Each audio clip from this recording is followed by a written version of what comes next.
This is a video review for a Citizen quartz watch, and in the spirit of the military theme, the model number is Bravo Mike 8475, and within that model number series there's a variety of styles that are available, including a black on black, an orange on black, or what we have here, which is a white on an olive green dial.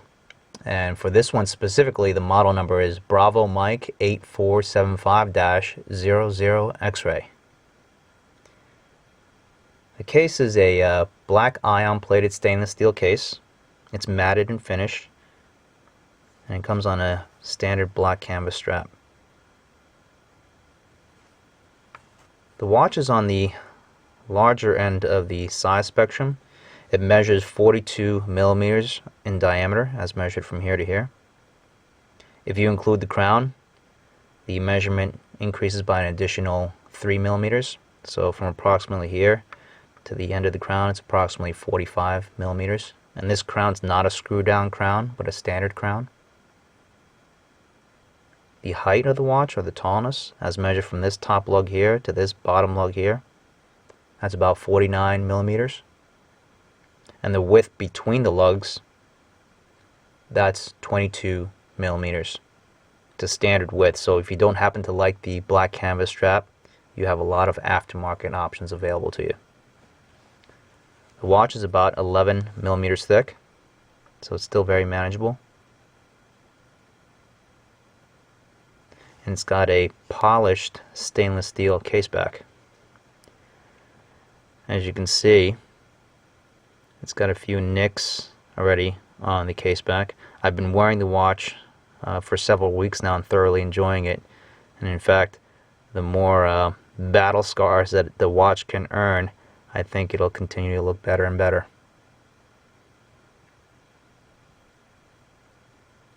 The watch comes on a black canvas strap.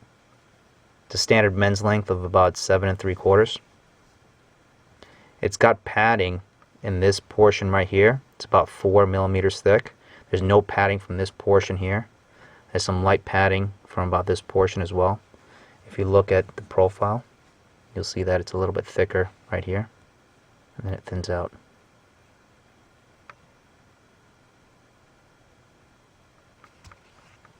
It's a fairly pliable strap, fairly comfortable. It may need to be broken in a little bit, but it fits well within the theme of the watch.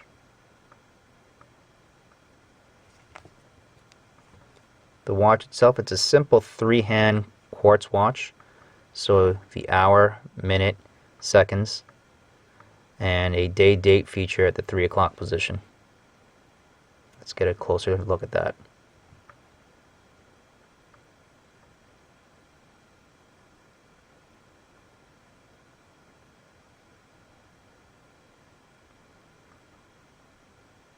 Now, the day-date calendar on this watch is not perpetual, or not automatic. So for those months that are shorter than 31 days, you'll need to manually advance the day and date to reflect the correct start of the next month.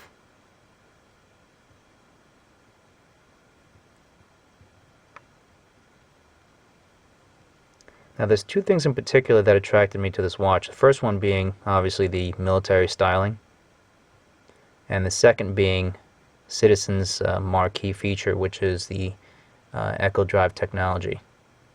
Let's talk a little bit about the first point, the military styling. As you can see here, it's a very simple dial format. 4 large numbers, the 12 o'clock, 3 o'clock, 6 and 9 o'clock. Some other military watches will actually have a full numeral set. What you see here is just the basic 4. It helps to clean up the dial of the face. And if you happen to be a watch enthusiast, you might notice some similarities between this dial face and the ones that are on Bell & Ross, or SINN, S-I-N-N. Those mechanical watches cost several $1,000s a piece. This particular Citizen watch can be purchased for less than $200.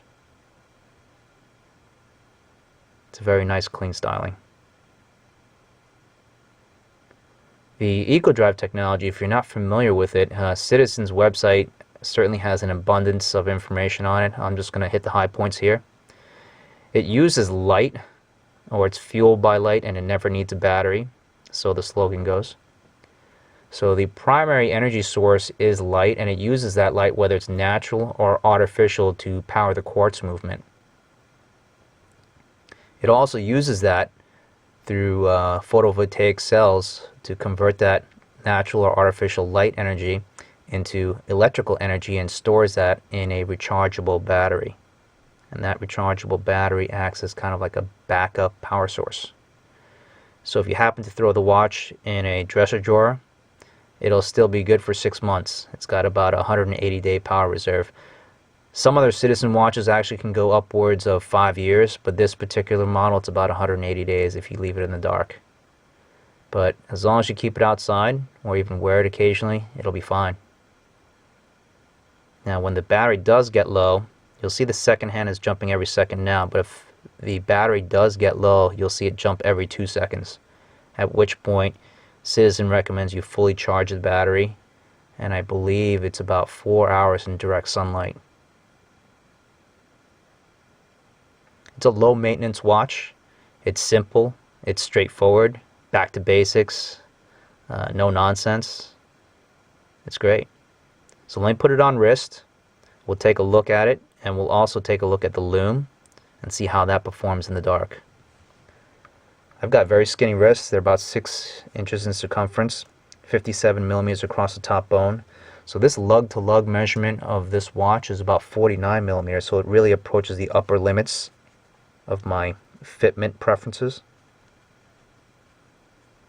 But it seemed to work acceptably well. Take a look.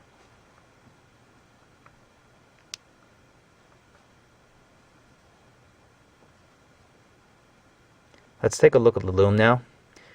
It was charged underneath a light for about 10 minutes. And typically if you do charge it for at least maybe a few minutes or so, the lume does last all night. So let me turn off the light.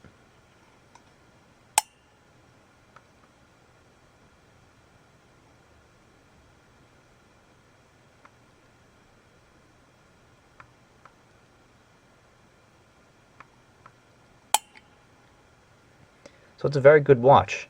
If you're looking for something that's very low maintenance, certainly one that will probably never ever need a battery. It's simple, straightforward. It's got great military styling. So if you're looking for something along those lines and you have a budget of about maybe $100 to $200, put this on your shopping list. If you're a watch enthusiast and you just can't swing a Bell & Ross or a Sin at this moment, this might be a good bridge watch until you have the funds to do so. For me personally, I do like the Bell & Ross styling or the Sin watches. I just really wanted the quartz reliability and accuracy, so for me this really provided the best of both worlds. If you need more information, check the Citizen website, or you can jump on Amazon.com and put in the model number, Bravo Mike 8475. You'll see a bunch of reviews there as well. And I'll also include a link below to a watch forum where you can read more about this particular watch and many others. And if you have any questions or comments, you can certainly post them there and I can reply. Thank you for watching, and I hope you enjoyed the review.